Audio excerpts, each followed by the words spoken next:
Yeah, look, we're a young team and we're really early in the journey, and whilst we attacking wise, we haven't changed up a lot of things from stuff that's been done in the past.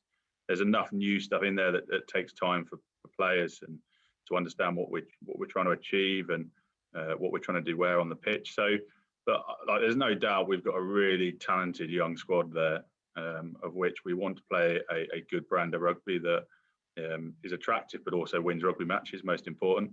And I think, in glimpses in all of our games throughout pre-season and into the first two league games, you've seen what we can do. And yes, it's really pleasing to see a sort of multi-phase try started on our own 10, working into their half.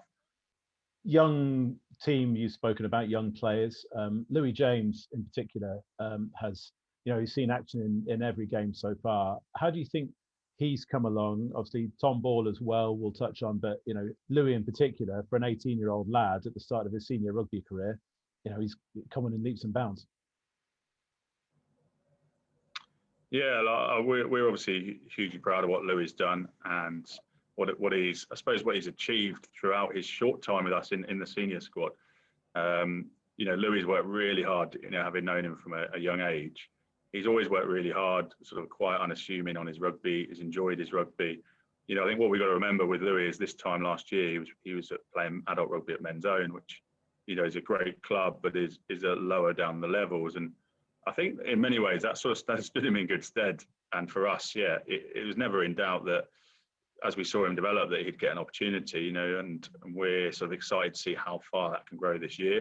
We fully understand, like any young player, there will be a sort of dip in that trajectory in terms of how well it has gone, but we hope it continues as long as possible, and we have full faith in him.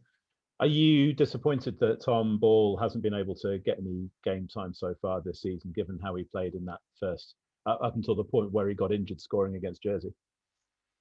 Yeah, of course. I'm hugely disappointed for Tom, and again, we did have a longer term plan for Tom. I don't think we were naive enough to think that he's going to come in and being a forward in the champ is a bit different.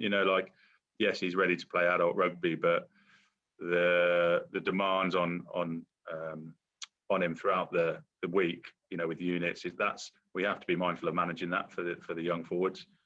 And then looking ahead to the future a little bit, in terms of having players like that, not just get their opportunity, but take their opportunity.